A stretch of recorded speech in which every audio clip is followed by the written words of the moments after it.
Vamos a revisar la foto, ¿no? Con el Miguel. Y adelante, ¿no? Sí. ¿Lo hacemos para atrás?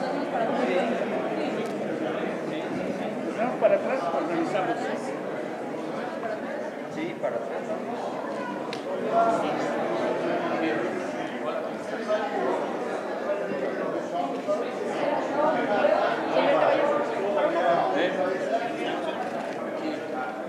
Es que el secretario ya lo secuestraron por ahí.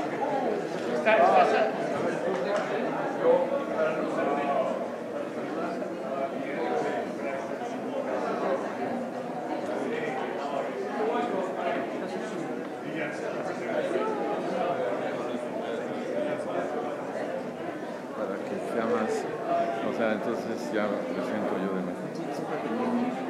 ¿Estamos bien?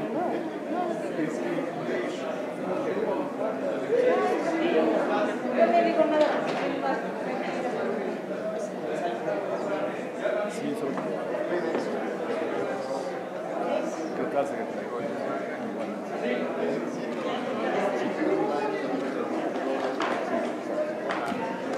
¿No regalan una foto si son tan amables?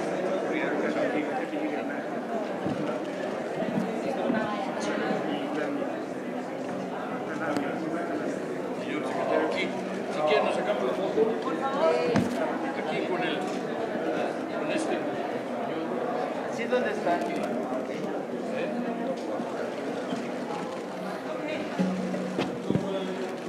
Buenos días. To take your seats. Ah, come on. Now you make it feel better. Come on this side. No. Grab one, please. Hold on. Okay, ahora sí ya estamos completas. Don Alejandro, acá, por favor. De este lado, por favor, de este lado. Acá, los de la izquierda. Gracias, compañeros. Están las cámaras atrás, por favor. Okay, gracias. Very good.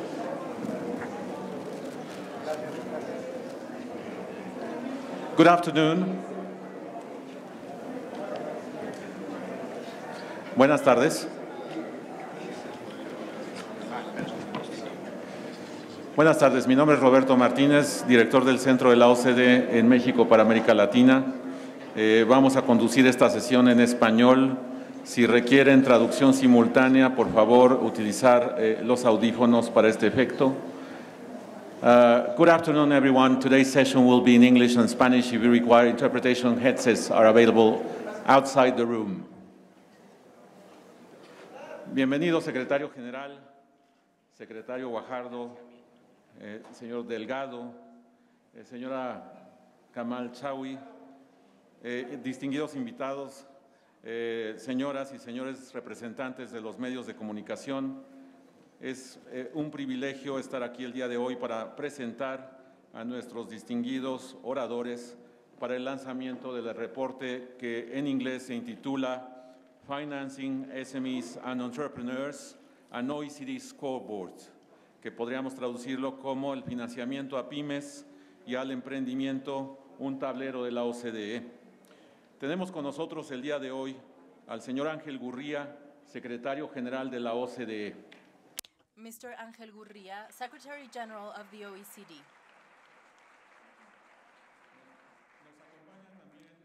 We also have with us Secretary Ildefonso Guajardo Villarreal, Secretary of Economy of Mexico. Also with us today, Mr. Alejandro Delgado, National President of the National Institute of National Entrepreneurs Institute, INADEM. And I am also very pleased to introduce Ms. Lamia Kamal Chawi, Director of the OECD for the Centers for Entrepreneurs for SMEs, Regions, and Cities.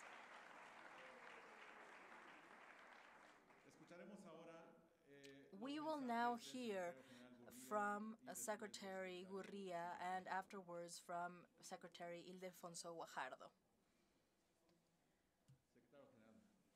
Secretary General, welcome.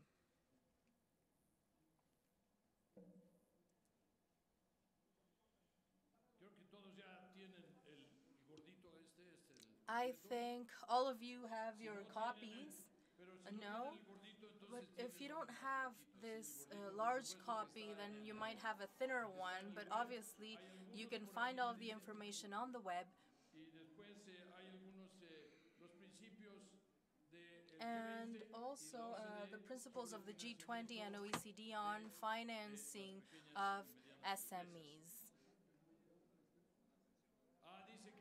Oh, I've just been told that it wasn't distributed so that everybody would pay attention to what I was saying. So please listen to me. There is another document here. It's more something of modern technology. This is the key that is opened here. It has motifs from Mexico City, and behind it, all of the documents are here, so you can take this everywhere with you. You don't have a big load to carry with you, and then tomorrow we will have another one for the ministerial session. Mr. Secretary, thank you so much for accompanying us today. We know that you have 2 or 3 pending matters there, but we are very thankful that you have accepted to accompany us on this launch. I must say that this document, which is done every year, it is usually launched for the purpose of the G20 in the April meeting of the International Monetary Fund.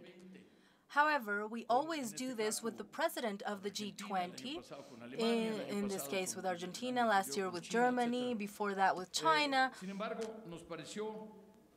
However, it seemed that since it is specifically on the financing of SMEs, and that we are going to have a ministerial meeting on SMEs, we thought, what better occasion to have this material ready so that we can speak with full knowledge, with all of the information necessary at our hand, because these are statistics and numbers that tell a story. They're not just numbers. In a way, they are recommendations for policies, and that is what the ministerial meeting will be all about. So this meeting in which we are having today is the launch of this document. I consider this a necessary opportunity to have a better and more informed ministerial meeting. I am going to speak in English so that the substantial part will be done in Spanish, so that I can be completely ignored here in Mexico and the media won't cover me. No, that was an agreement that we made before, because we are bilingual at the OECD, and I believe that you can all hear the translation, the interpreter. The 2018 Scoreboard on Financing SMEs and Entrepreneurs. This is the 7th edition of our annual flagship publication, which now covers 43 countries. Efectivamente, señor secretario, son ya... Indeed, Mr. Secretary, we're talking about 43 countries that are covered, and we would like to thank you for the support that your team has given us, not only to prepare the document, but also for the corresponding part to Mexico, to our director of the National Entrepreneurs Institute, who has supported our work all the way. Have a more timely launch. As we speak, ministers and senior officials from more than 60 countries and more than 10 international organizations are gathering here in Mexico City ahead of the 2018 OECD Ministerial Conference on SMEs. Resultó muy taquillero el señor secretario Guajardo. Mr. Secretary Guajardo, I'm sorry to say that everybody accepted the invitation to come, and all of the international organizations are participating here, so we're going to have a very successful ministerial meeting in the next few days, and we thank all of you not only for your presence but also for your participation. As you may have seen in the program, we have a series of panels to go through with very specific participants. Over the next 2 days, we will explore measures to build a dynamic, global SME population and foster entrepreneurship for stronger, more sustainable, more inclusive growth. Why are SMEs important? Well, would you believe it? Because they are more than 90% of the population of companies, period. 60% of total employment, 50 to 60% of value added. Entre el 50 y el 60% del valor agregado de nuestras economías es This is the percentage of the value added of our economies. access to finance. Without finance, SMEs face challenges in starting and growing their businesses, going international, seizing the opportunities of the digital revolution. Having myself been the head of the National Development Bank, NAFINSA, en NAFINSA pues trabajábamos para y con las pymes. There we worked with and for SMEs. The topic of financing is very well known, but also it's still a task at hand that we must carry out. There is a lot to do on this matter. The OECD has been, So I sit for the 7th edition now. It seemed like a very basic thing, Mr. Minister. You say, okay, you know, what about the access to SMEs? And then suddenly we discovered a whole new world. The depth, the breadth, the detail of the informations. And because, as I said before, from the numbers, from the information, you find out what it is that the policies must be. And also because it's country by country, and sometimes even sector by sector. And also because you have the micro, you have the small, and you have the medium. And each one of them is a whole diverse universe. And so you have the countries on one side, the matrix, and then the matrix of the sizes on the other side. So you basically have a very complex set of issues simply in the area of access to financing. And when you see after 7 years, you know, when you have information from 43 countries, you really start to know what are the big issues. You also make a few mistakes in the first few years, sir.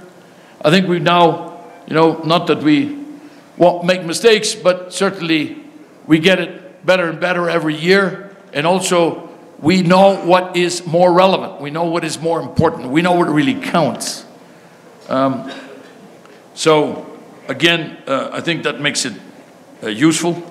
Let me say what are some of the main issues. You may want to comment on them because in the case of Mexico, there's been a lot of progress. One is finance environment for SMEs. What is happening with the financing? Well, first of all, there is a minus sign in terms of bank financing. But there is a plus in terms of alternate sources of financing beyond the banks. This is good simply because bank financing used to be practically the only source of financing. We will see how the Mexicans have diversified enormously the sources of financing, including capital, including risk capital, not just debt. There's also been a better environment in terms of the number of bankruptcies, many less bankruptcies, and about small and medium enterprises, de las pymes, menos bancarrotas de las pymes, menos acceso a crédito bancario. We're talking about less access to bank credit, but an increase in access to other sources of financing that are compensated for these bankruptcies. And los créditos malos, con mala calificación, se han reducido mucho. We're looking at Estonia, Korea, the United States, this, where you see very clearly non-performing loans falling by more than half in many cases. We also see that given the very low interest rates, that pymes were kind of the last kind, well, I suppose consumer credit is the last to benefit and still not benefit in many cases. But when you're talking about small and medium enterprises, you're talking about lower and lower interest rates. So they have benefit that. So somewhat more access, more alternative sources of financing, but also more lower interest rates. And then I'd say, what are some of the challenges? Well, sometimes this idea of less bank credit can get pretty bad. Like in the Netherlands, it was minus 17%, for example. Now, that's big. It's a big drop. The UK, minus 4%. So you see, even in the very large, very developed countries, you have drops. Then you, of course, why is this happening? As they say, well, because there is less demand. This is what the banks say. Then the SMEs complain that the conditions that are now attached to the loans are tougher. Although there are some signs that they may be a little bit slack, a little bit of loosening. Why? Because remember, we had a crisis. The crisis was a banking crisis. So the banks now, in Mexico we have a saying, que no, como nos quemamos con la leche, le soplamos hasta el jocoque, that we blow, that we got burned with milk, so we even blow on the yogurt, just to make sure that it's not too hot and we won't get burned. So, we are basically, I think, particularly careful now. The banks are particularly careful, and therefore, well, the regulators are turning the screws on and tightening the regulations. So there's a little bit of the Minister of the Economy is saying to the banks, lend. And the Minister of Finance and the Central Bank is saying to the banks, be careful, be prudent. This is exactly what is happening in every single country in the world. And this is why you see these numbers. I'm not talking just about, in fact, Mexico is an exception. I'm going to say now why it's an exception, then you can very very proudly harp about it. And that is because Mexico has been increasing by double digits for the last 5 years, 6 years in terms of the, it just happens to be the time you were in there, in charge of this. That's just a coincidence, of course. But anyway, then I mentioned venture capital. For the first time, you're seeing small and medium enterprises attracting venture capital or something like venture capital.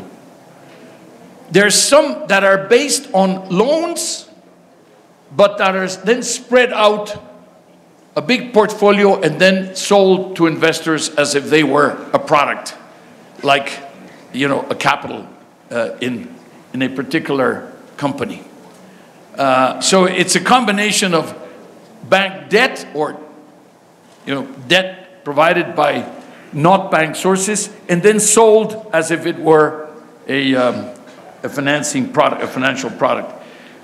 China, the United States, the United Kingdom, hundreds of billions of these new instruments. And then let me go very fast to Mexico very briefly. 40 public-private venture capital funds established in the last 4 years. 40. This is capital de riesgo, this is risk capital, not more debt. 40. So, very good examples in the book from Canada, from Sweden. We have now here from del Banco Europeo de Reconstrucción y Desarrollo un mexicano, orgulloso mexicano que lleva ahí ya 21 años. A proud Mexican, Bruno Balvanera, who has been there since Mexico became a member of the European Reconstruction Bank. Bruno has been there. And where are you now? In Georgia, in Tbilisi, in your center of operations. But that bank is one of the big innovators regarding SMEs. Which the BERD is servicing, of course, is mostly about small and medium enterprises, you know, all these countries. So we are seeing a lot of innovation there.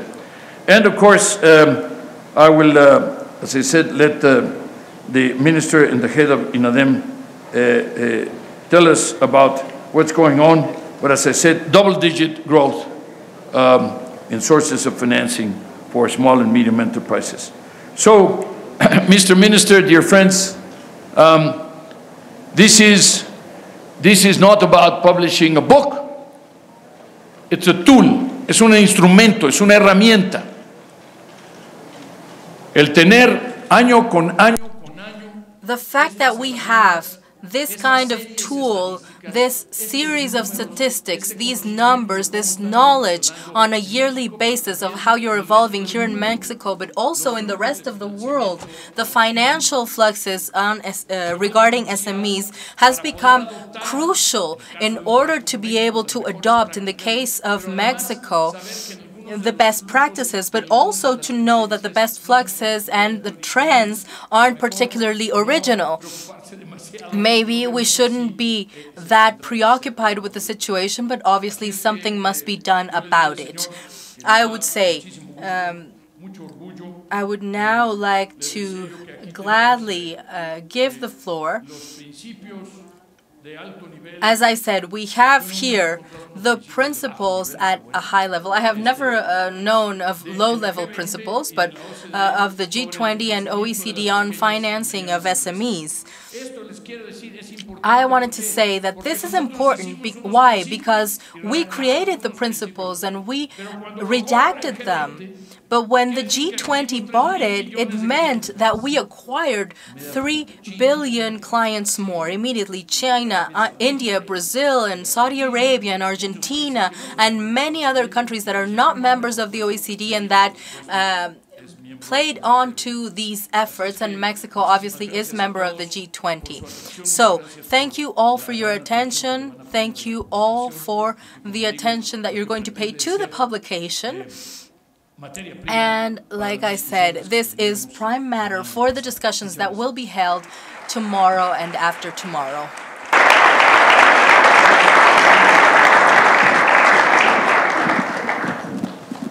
Thank you, sir.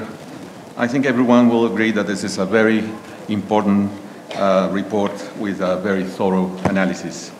It is now my privilege to invite Mr. Guajardo to take the floor. Secretary.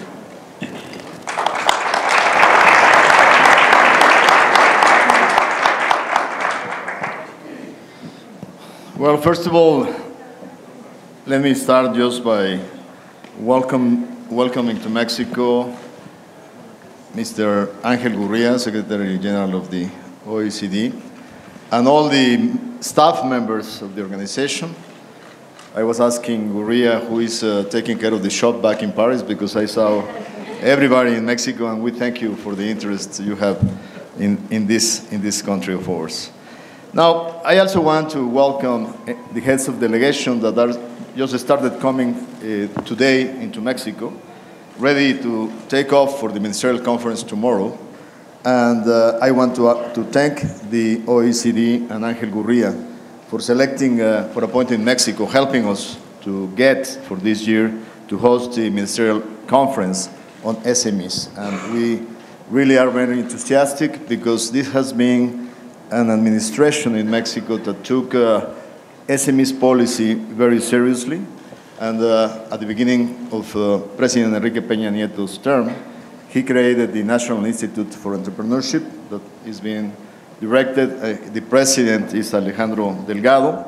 And I want to thank Alejandro and Lamia for all the effort you have put together to really have this great conference. As Angel has said, we got confirmation for more than 60 delegations around the globe. But let me also share with you something before I turn into Spanish. I have been accompanying President Peña to most of the world meetings, call it G20, call it APEC, call it everywhere where Mexico is an active participant at the global scene. Angel, most of the time, is there and always playing a very relevant role with heads of state. But being honest, in every conference, there is always the item of SMEs in the speech, in the conference, in declarations, in resolutions. But the questions we have to ask, the question we have to ask ourselves is who is really leading at the world level the work on SMEs? Can we find a single organization or institution that is taking the full responsibility of getting together best practices, good policies, good policy design? Really, it is very hard to find who is taking care of that deeply. And I cannot find a better organization for best practices than the OECD. So we thank you for really getting full immersion in this item. And we hope that the full agenda expands not just on financing, but most of the items that have been really at the heart, at the core of SMEs policies. Thank you for that. Now, I want to thank our ambassador, Monica Aspe, and Gabriela Ramos for all the work that they have put in order to make this a reality. And now, this event is on the preliminary events that we are holding before the conference. But it's not just this event. We had a workshop that started yesterday. We are going to have a meeting with the stakeholders in Mexico before the inaugural event tomorrow. We are going to have very relevant elements of inclusion in terms of SMEs policies. Right after lunch, we'll be meeting with the women entrepreneurship and policies. So I think that this brings all the items that we want to focus on.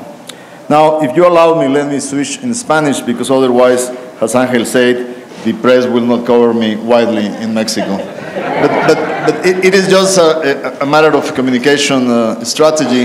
But you and I know that nobody can outstage Angel Gurria in a podium. So, realmente el tener Truly, the fact that we have this financing scoreboard is a very important element so that we can all analyze this effort. Acknowledging the work that the OECD has done on these topics, we can point out that clearly for the first time we have a measurement tool so that we can observe ourselves in terms of efficiency in this field. Sharing with you that when I was president of the economy sessions, one of the greatest problems, and that was at the base of our discussions regarding financing of SMEs, was that 40% of the approved resources were to support a guarantee fund. Usually, we observed disappointingly that many of these funds that were going to be that we sold in the banking world to see the best rates didn't have an objective regarding public policy to be directed strictly to the areas of greatest need. And sometimes we observed that these were no more than resources that the private banking sector would substitute in its portfolio. Therefore, it was necessary to establish a public policy that would tackle this aspect for the SME sector, but that had also aspects of public policies. To only have funds without a specific objective vision didn't necessarily achieve our objectives. This was achieved and transformed with one of these tools, and I thank all of the representatives of the different development banking corporations that are present here with us, because they have been with us from the beginning to improve this process. The processes that we have observed in the last 5 years are very clear. There has been an increase in financing, specifically in these last 5 years and 2 months, a 32% increase regarding the last administration. And if we take a look at the impact, at least we have incorporated these schemes of financing to 500,000 SMEs within this process. Another challenge that we had to tackle, and that was essential, as Angel said so, how could we promote venture capital funds? How could we work with the entrepreneurial ecosystem not only to broaden the coverage, but also to manage to get these funds to get to a strategic level with a broader scope for more SMEs within our ecosystem? After these 5 years, we have managed to allocate over $315 million in venture capitals that have come to tackle an essential topic. But I would also like to share with the OECD something special, a scheme of recommendations. When we talked with stakeholders, with the different participants, and some of them are here with us today, they shared with us that the basic problem that we have was the design in public policies and different topics. One of them was, for example, the fiscal topic, the tax topic. In this area, in Mexico, there are elements that aren't very promoting regarding taking risks when it comes to innovation of SMEs. This is why it's very important that these efforts lead us to self-critique our work, to take a look at what the inhibitors are for this aspect. When fiscal-wise, we can have an acknowledgement of 2,000, 3,000%, but we can downward spiral and we can lose everything. The possibility of being able to bring these elements, these results together in a fiscal scheme that will allow us to avoid losses is essential to promote venture capital. And the absence of this scheme is observed when we saw that many of our great innovators and entrepreneurs that take on high-risk projects in the end seek out markets in countries such as the United States or in Europe to finance their projects, showing us that there is talent in Latin America. It is demonstrated and is one of the great talents that have been developed, but they need to be accompanied by an investment scheme. Another important element within this scheme is that Mexico has already processed through contract a new law. We are going through through our Congress in order to progress in our legal framework that would allow for us to promote crowdfunding, to promote and protect our users from frauds, cyber attacks, and promote financing of the entrepreneurial system with a renewed system. In terms of profit, we have managed to reduce by 25% the rates of credits for the SME sector, making it a more competitive process that we are inheriting. The scoreboard reflects that our economy has progressed without a doubt within the system of customization, personalization of the different sectors that need financing within the SME world. But we must not get confused. This is where, once again, I ask the OECD to support us in the strategic scheme. The financing is being detected as an essential element. But in the transition government, President Peña has given us the task of making a consultation throughout our ecosystem. And this consultation is just as important as financing, and it reflects different aspects on which we have been working on. which has to do with the cost of regulation. A great part of SMEs are the greatest loads because they aren't diluted in a broadened scheme such as is the case of larger companies. We who are responsible of those types of policies must tackle both these problems simultaneously, regulation and financing, and clearly the strengthening of the rule of law so that they can be protected within our system and so that we can promote competition in a healthy way. This is a great opportunity so that we can all enrich our vision regarding public policies and get and acknowledge the capacity that SMEs have in these aspects. I thank you all for your commitment, and without a doubt, we are very enthusiastic to start this conference that we will inaugurate tomorrow. Thank you all. Thank you, Secretary General.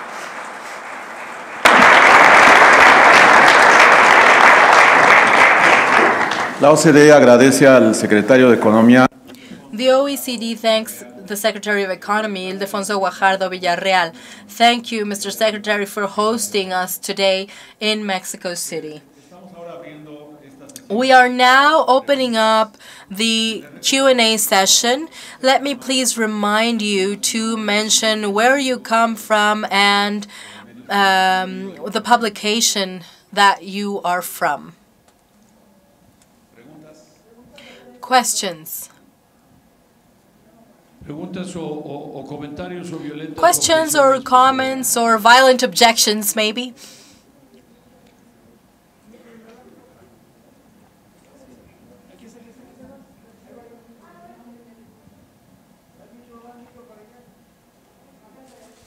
Aquí está. Llegó el micrófono. Hola, ¿qué tal, Rosa? Hello, Rosalba Mezco from Capital Mexico y Efecto TV.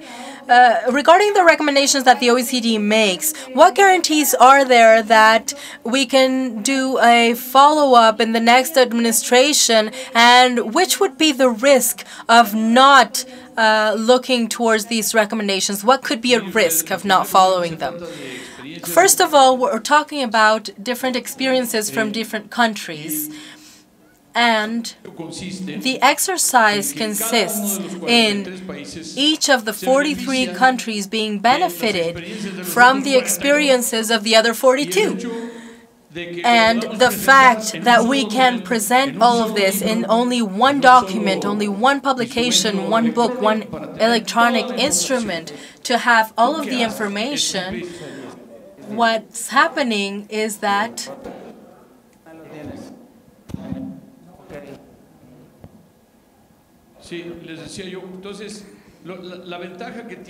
the advantage that this has is that each of the countries named someone to represent them. That representative, what that representative did was to collect and promoted the collection of information on all of these topics, and afterwards passed this information on to the OECD. We compared this information and organized it accordingly so that we could have comparable instruments. We suggested some of the topics in which they needed to go deeper, and basically this happened in each country. So the fact that Mexico contributed means that just as the other 42 countries, that it had an interest in bringing about its own, in sharing its own experience, but also in participating in the exchange of experiences with all of these countries. So there doesn't seem to be any reason for which any of these countries would have a particular interest in setting aside or ignoring something that is a contribution that is for the benefit of 90% of its companies and its added value, etc., so that they can improve with the best practices from other countries. I would say that this is a hypothesis up until now, because there's also something important. Not only in Mexico are there government changes, it's also important for you to know that. I know that here in Mexico you're very focused on this, we're all very interested in this process, but there are elections everywhere in every country every day. So this is part of democracy, the democracy that we all live in on a daily basis. So the topic of best practices should remain, and I would say that the continuity of these best practices is what gets us to have results with these best practices, because we cannot, from one day to the next, say, okay, the OECD handed in its document and tomorrow we're going to have 2 days of meetings with different ministers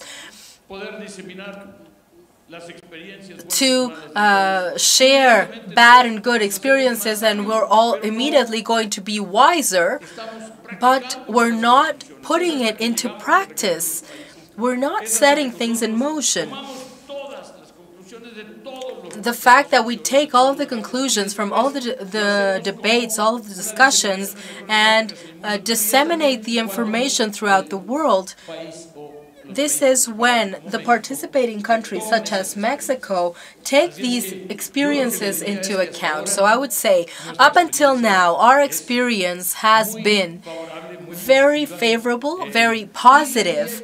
And I would say that, of course, if any country at some point wishes to ignore these experiences, these best practices that are meant to help them, then I would say that they are losing an opportunity. It's as simple as that. And I'm sorry, these lost opportunities aren't shown in numbers, but are always very passive. Good afternoon, Leticia Hernandez from El Financiero. My question is regarding what the report shows, the fact that alternative sources of financing has grown through venture capital. If you could say, beyond the benefit of this being another option, what other benefits are there for SMEs if this adds value regarding governability? What extra ingredient does this venture capital bring? And if this also should be considered carefully at an economic level? Basically, the topic of financing is quite critical. It's very important.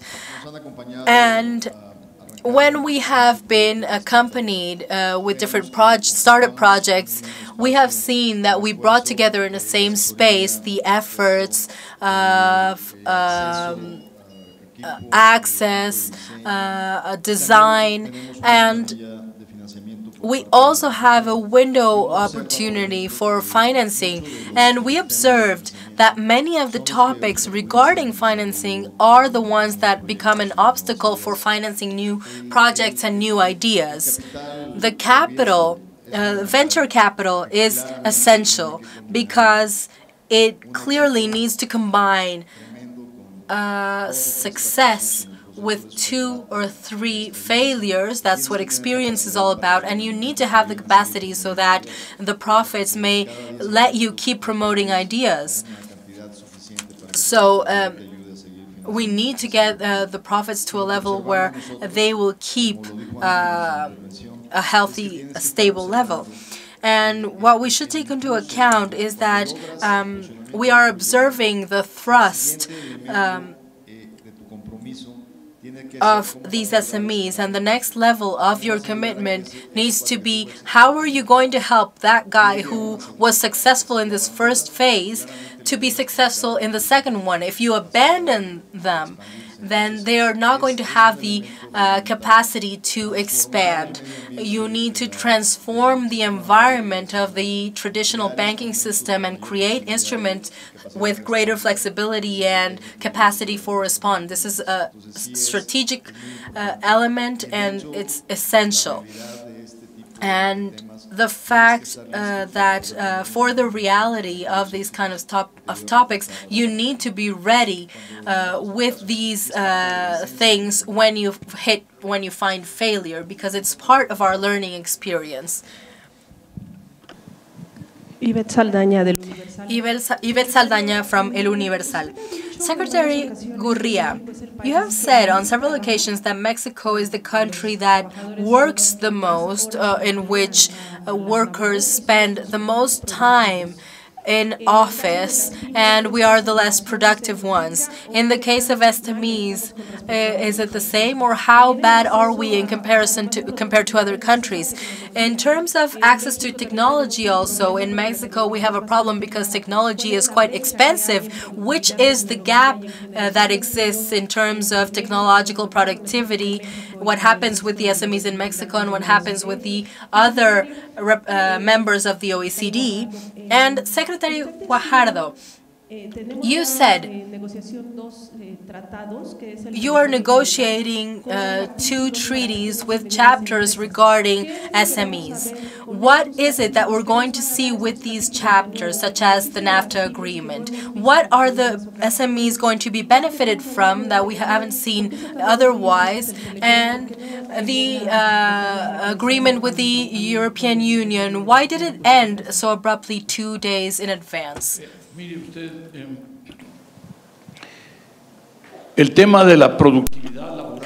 The topic of work productivity is a topic that we can see around the globe. The topic of the growth of productivity.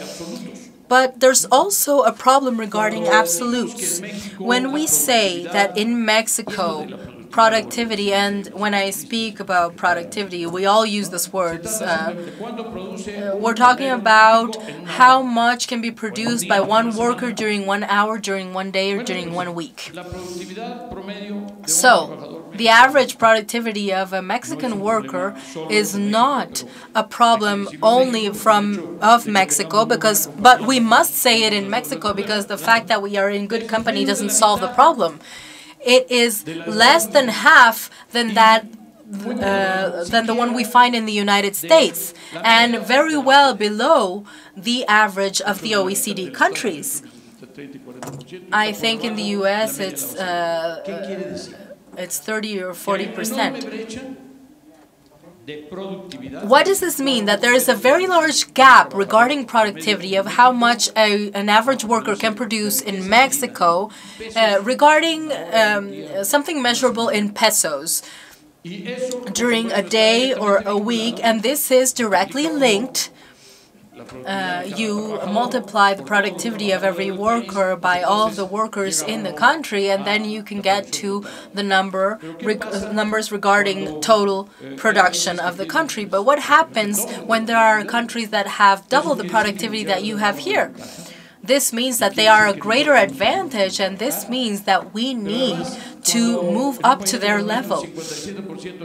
But this is a country where 47% of the workforce is informal. It has gone down, but we still have half of our workers with this status. And so the productivity here is not very well measured because there isn't a linkage of loyalty between the worker and the company. Why would the company invest in training its workers when the worker is hired for only a month, 2 or 3 months, or sometimes they don't even have a contract? And the worker, why should he or she go the extra mile to prepare themselves for the company when maybe tomorrow he or she will be fired? So this is a very important aspect of this productivity topic that we're talking about right now. Now you mentioned, why do you say that we work so many hours? Well, because we do, you do.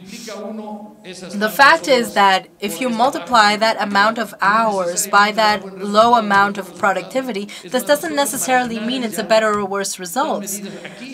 The hours are measured here in Korea, in Japan, and everywhere. And there is a very low increase of marginal productivity, but there's a sort of culture here that is not necessarily a good culture. Staying extra hours at the office without productivity doesn't make much sense. It's better to go home, be with your family, be with your kids. There are many societies, many cultures, especially in Asia, that have a very big problem regarding family integration because they spend so many hours at the office. SMEs. So I would say that the topic of productivity cannot be solved with being at work for more hours. It is solved with greater skills, greater competence, what in English we know as skills. And this means, because one of the big topics of SMEs, as Mr. Secretary said, is among others how we deal with modernization, digitalization, technology, computers in SMEs. And this has a lot to do with our employees, because if they don't have the skills, the competence to use these tools, they're not going to be able to contribute much, and they're not going to be able to take advantage of the technology. So I would say that the cost of technology is going down in its prices constantly, and SMEs, what they need is opportunity more than low cost in technology. This will come, and it will be possible to have access to it, and if not, it can be shared. That is not the main problem. The main problem is that we need people to work in these companies that have these specific skills to take advantage from this technology and increase, therefore, the productivity of each of these companies, and also, therefore, productivity nation-wide. Sí, está bueno que sea tu jefe, pero no. Disculpe. Bueno, primero, hacer un comentario. First of all, I'd like to make a comment. El tema del reto mexicano. The topic on the Mexican challenge is that we are still living the history of two Mexicos. A Mexico that is traveling at very high speeds, and the manufacturing Mexico, which is approximately 30% of the Mexican economy. Workers that different plants throughout the country, and all of the medical plants, etc. Things that are very comparable to the productivity with every other country in the world. The challenge lies in the traditional sectors, the sectors that have informal employment or underemployment. Now, regarding productivity, we have focused on how to broaden the sector of high dynamics in the contribution chains for manufacturing. How can you bring up offers, for example? We have been at the head of a project for a few years in which we work with tractors. We work with their suppliers and their managers in one of the biggest companies, metal companies in Mexico. So they offer packages to prevent oxidation. We found that they used to buy everything before in Texas, and the things that were sold in Texas, everything came from China. So now they are a company that have 100 employees. They developed the entire chain of supply of these packaging systems, and today they are a leading company that is working with 90% Mexican workforce. And this is one of the companies that is being immersed into the chain of value in Mexico. Now, there are also other topics to consider. There's a series of SMEs that, for example, my parents were part of, such as little stores around the corner, through which we were losing a tremendous capability of distribution. And we cooperated with projects in order to offer digital platforms so that different workshops could offer, different shops could offer services to such as cell phone payments and things like that. So when you ask these chains to concentrate, there are differentiated challenges in this scheme to promote these traditional businesses and also to add value to the more modernized side of the economy. And also regarding these skills, which are also related to the educational reform that we're going through here in Mexico, because everything is related to education. International treaties based on our TPP participation are reflecting a chapter on SMEs. And for us, they are specific and important chapters because what we want is to set on the table our joint efforts to develop value chains. What's most important is to create the conditions in each of the economies that belong to these treaties so that there aren't any barriers regarding competition, so that everything can be more competitive, which has been part of the Mexican strategy. But also, for example, we have in the Pacific Alliance, we mentioned this, and also in NAFTA, and this is part of the efforts that we're carrying out as well with the European Union. In the case of Asia Pacific, we created a fund launching with $100 million in order to be able to give financing to small and medium enterprises that have dealings with that region, especially adding value in Latin America. So it is an important chapter. It is a chapter that makes us take a look at the policies that have to deal with these areas. And finally, your comment. Our negotiations with Europe aren't over. We issued a communique yesterday, but still today, the European negotiators are still here. And we had programmed our meetings based on progress. Progress has been essential. It has been great in the last few days. We have tackled and covered almost all of the subjects that we had pending. We still have a couple to go, and the decision that we had made was that we wouldn't meet until we could say there was an agreement on principle. And on these matters, we are having a dialogue on 3 specific points. This can happen at any moment. Both our teams are still working every day on this. I had shared these points with you before. They're about market access. They are clearly associated with one or two rules regarding market accessibility, and the responsibility that we had was regarding this meeting, that we wouldn't meet again until we had an agreement. Thank you. Due to a lack of time, we are going to end this Q&A session. We ask you to please remain seated until the members of the Presidium will leave the room. Thank you all for being here today.